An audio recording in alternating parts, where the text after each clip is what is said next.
Hello, students. I'm Shazli, and I welcome you all to the session on how not to prepare for CLAT. Well, the topic seemingly is quite eye-catchy, and you must be wondering that we have always heard like how to prepare for CLAT, how to improve reading skills, how to enhance vocabulary, and many more such things. But isn't it a little different that how not to prepare? So actually, I have come up with a solution to one of the most challenging problem, I would say, that students are facing these days. And the problem is accuracy. Recently, I have observed that many students have started complaining about their accuracy. They are not able to attempt the mocks with utmost accuracy. Somewhere the scores have been stagnant at certain point, like they are able to score between the range of 14 and 15, somewhere 17 and 19. That depends on students, from one student to another. But basically, this has been a challenge. Students have started complaining that, ma'am, now I am able to fathom the passage. I'm able to fathom the questions. I'm acquainted with the question types. But still the incorrect answers are like seven. Numbers are like seven, eight, six. All right. And that bothers a lot many students. So students, I have come forward with a solution to that problem, that how to overcome the problem related to inaccuracy, how to achieve the target of utmost accuracy in the mock as well as CLAT 2024. So I'm going to suggest you certain things which you shouldn't be ignoring while doing your mock, all right, and while preparing yourself for CLAT. So we have always talked about what to do. Today I'll talk about what not to do, because you shouldn't be doing certain things in order to overcome the problems which are related to accuracy. All right. Now, point number one, you shouldn't compare yourself with others. I've seen many students, they start comparing themselves with others. All right. And that's obviously not a good strategy or good approach, because see, students, everybody has got certain set of skills. Some students are already from a good background in a sense, like they have read a lot. They're already good at reading. They have enhanced their vocabulary. All right. They were interested in English since childhood. So they have done a lot in that subject. Probably your level is little different. All right. You are still struggling with your reading skills. You're not able to identify the meaning of certain words. All right. So how can you compare yourself with others? It's always a better idea. It's a healthy practice that you should compare yourself, your performance with your previous performances. All right. So like whatever the mocks we have now, all right, whatever the assignments you're solving. So you should always compare your performance with your previous performance, that I should break that set target. Now I should score more. Next time, probably with the increment of 1 mark or 2 marks. All right, have realistic targets and always compare your performance with your previous performances. All right, so this actually is going to help you dealing with anxiety, because now these days students, they have become anxious. All right, if they feel that other students are scoring great but I'm not able to score great, so always think that way, that probably you need to deal with anxiety. All right, and the best way is that you should focus only on your performance. You should not be bothered about other performances, and you shouldn't compare yourself with others. All right. Anxiety contributes to poor performance. So your performance gets down. All right. Your actual performance goes down by 20%. All right. If you compare yourself with others, you become anxious and automatically start speaking on your performance. Now, don't attempt more than 1 mock in a day. I really feel that students are attempting so many things. They're attempting so many assignments in a single day, and they feel exhausted, they feel tired, they don't have time to revise their vocabulary. They don't have time for reading. They are simply attempting one mock, second mock, third mock. All right, that's not a healthy practice.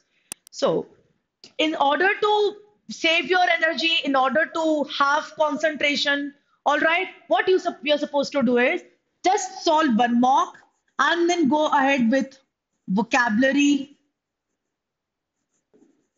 revision. You can also think of reading one or two short stories because that's going to enhance your imaginary skills. And CLAT Consortium always gave one passage related to literature. I think this is their favorite genre. So they keep giving an extract. Normally, these days, we are getting extract from short stories. And I'm not going to suggest you for reading novels because at this moment of time, you don't have time. All right, so instead of reading novels, you should consider short stories. One or two short stories in a day will suffice the need and will it definitely will help you out in developing your imaginary skills. All right. Apart from that, you can read somewhere around 4 to 5 articles in a day. Oops, just a minute.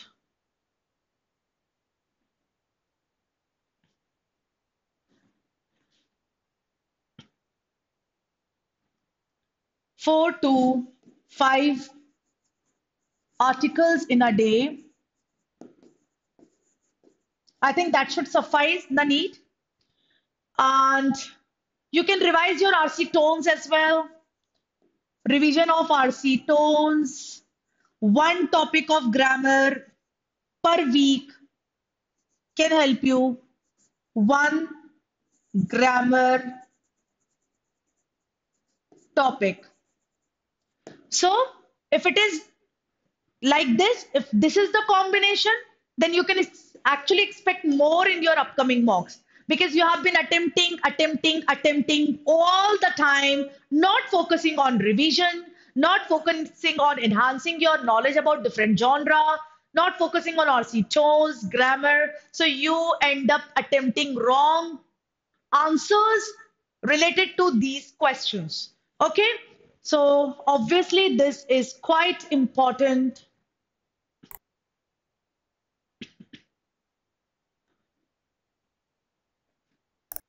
Okay, don't attempt any mock without proper mock analysis. So students, you know what? Students, they focus only on attempts and then the end result. I have scored this much in this mock. My overall score is like this, suppose 75, 80, 60, 65. All right. They hardly pay heed to mock analysis. But until and unless you take proper mock analysis, you're not going to have takeaways of every mock.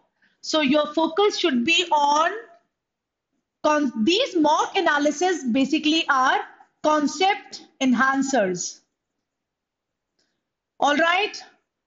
In every mock analysis, you should have takeaways so that you don't repeat similar kind of mistakes in the next mock. And if you don't repeat your mistakes, so you're going to achieve the target of utmost accuracy. All right, and that is what we are going to do. We have been struggling with this problem genuinely, that our score is stuck somewhere. Still, the number of wrong answers is like 6, 7, 8, not below that. So try to reduce those silly mistakes. So in every mock, from every wrong answer, you should take some takeaways. You should learn some lesson that I should not be repeating this mistake in my next mock. And that's how you can get over this problem. All right. Now, next, don't stop reading. At this moment of time, students are focusing more on solving questions. They are actually putting a lot of efforts in taking up with the assignments. They are revising their GK, they are revising their concepts, but they have stopped reading. So when I talk about English section, it's all about reading.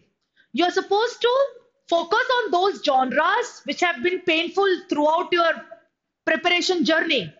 All right. So try to identify 2, 3 genres and try to read something. Suppose history. So I'm going to suggest you like you should learn or you should actually read uh, uh, timeline, historical timeline. Then you can focus on ancient civilization. Then you can focus on Indian ancient civilization like Mauryan Empire and something like this. All right, because if you are good at reading, if you enhance your reading or knowledge about certain genres which have been painful for you, so you start enjoying reading the passages from those genres. Like I really love reading article or any passage related to literature because my imaginary skills are great because I've been reading since long. Apart from that, I really enjoy reading anything related to history because I have been reading history for a long period of time. Earlier, science and technology used to be Achilles heel for me. It used to be something which I believe that I was not good at. But since the time I have started reading related to science and technology, so I'm now quite comfortable with passages related to science and technology. All right. I love reading philosophy because I understand the terminology related to philosophy. So now you should identify your problems, your weaknesses, and try to improve more. And especially when it comes to reading, read something related to the genre which you're not good at. Okay? Now, next, don't set your limits. Some students, they have set their limits. Okay, even if I'm scoring, say, somewhere 16, 17 in English, so it's a good score. Now I should focus on other scores. See, suppose if you're already good at English and scoring 6 to 7, sorry, 16 to 17 or 17 to 19, and if you're not able to score great in other subjects like quantitative aptitude, GK, or logical reasoning, so why don't you work on English more so that you can touch the score like 20, 22, all right, somewhere between 20 to 22 range or somewhere like 23 even you can target. All right. So because in CLAT, what matters is your overall score.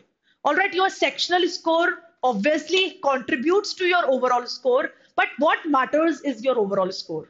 All right. So don't set limit that, okay, I'm okay even if I'm scoring 14, 15, 16. Always try to score more than what you have performed previously. So don't set your limits because if your limits are like this, all right, not up to the level, then automatically you don't even score the set limit or the set target. Always think that I should score as much as possible. All right. Now, next point is don't ignore the mistakes you commit. As I told that your mistakes gives you an opportunity to have proper takeaways. All right, they enhance your concepts. So you should not ignore any of the mistake you commit. Suppose today you ignored a particular word in a particular question. So next time you should focus that I did this mistake in my last mock. I shouldn't be repeating it. All right. Always look forward for the keywords, which at times we keep ignoring. All right. And focus on your mistakes. Suppose in my previous mock, I had 30 minutes for English and I spent good 10 minutes on one passage and because that was way too challenging for me. And I didn't score great because the passage itself was all Greek to me. I didn't understand any of it, even a bit of it. And still, I spent 20 minutes, and sorry, 10 minutes or 15 minutes, and I ended up scoring nothing in English. All right. So my takeaway should be that I should not spend more than 5 minutes on one passage. I should always pick up the passages where I feel that I'm comfortable with. I should ignore or I should take passage which at last which I feel that I'm not very good at this genre or I have limited knowledge about this, so I'll be reading it at last. All right, so identify the mistakes you keep committing and learn from those mistakes. Make a sheet, okay, mock number this, mock number that, and these are my takeaways from every mock so that you don't repeat similar kind of mistakes in future. Again, This entire point hovered around accuracy. Now, don't stop revising vocabulary. Students, high time that you should again focus on vocabulary because CLAT has always been uncertain. If this time they increase the number of questions related to vocabulary, you cannot challenge them because vocabulary based questions have been there even in the sample papers. All right. So the number they can decide on their own. So don't stop revising vocabulary. That's the key to success. That's the key to score great in vocabulary related questions. And automatically it contributes to accuracy. Now, next point will be don't focus on immediate gains. Some of the students, they become a little impatient. They keep complaining that, ma'am, I've been reading for good 10 days. Still, my score has not improved. All right. So please have patience. That's the key, especially now, because if you become impatient, you become anxious, all right, and you start messing around everywhere. So it's always a better idea that be patient, work on your skills, at least on one particular skill, spend somewhere around 15 days. The main skills like vocabulary, a week is required, 5 days can suffice the need. All right, for reading skills, 15 days. So do not expect immediate result, immediate gains. Like I have been reading, last night I read, say, 10 articles, and today is my mock, and I have scored less. All right, don't focus on immediate gains. That's not going to help you. Now, next point is don't spend so much of time on any passage. As I told before, it's always unhealthy, is considered to be an unhealthy practice that you focus only on one passage or you spend more time on particular challenging question. So if you get stuck somewhere, if you feel that you're not so comfortable with the passage, leave that passage, switch to the next passage and attempt the question, because normally it's considered to be a double loss that you spend so much of time, so it's a waste of time, and still you're not sure about your accuracy. So it's always a better idea that either you take it at last or you don't take it at all. All right. So don't spend so much of time on one passage, especially the challenging questions. Now, next point is don't ignore any genre. So, students, first of all, try to read more on literature, more on science and technology, economics, history, Indian context related passages, current affair, because these are CLAT consortium's favorite genre. But that doesn't mean that you should not be reading related to humanities, because even environmental science have been asked quite some time. One psychological passage was given sometime. All right, sometimes they do give some other genres. So don't ignore any genre, especially focus on the genre which you can expect that CLAT consortium definitely will ask a passage related to this genre. And I'm not very good at this genre, so instead of ignoring it, I should work on it. I should enhance my knowledge related to the genre by reading articles, by Googling, all right, by watching some videos on YouTube. I can enhance my knowledge. I can become comfortable with that genre. So do not ignore any genre. All right, students, I believe all these takeaways can work wonder for you. And, like you can actually overcome the problem related to accuracies, that your accuracy is not up to the mark. And you can always ask the questions. You can send a request to me like just below the video by asking certain questions that, ma'am, how about making a video on this topic, RC tones, or many more such queries can be, like entertained. So please do write your comments and please do write your expectations for the next video or the upcoming videos. I am going to entertain all the concerns, all the problems in my YouTube lives. That's all for today, students. Thank you so much. Bye bye and all the best.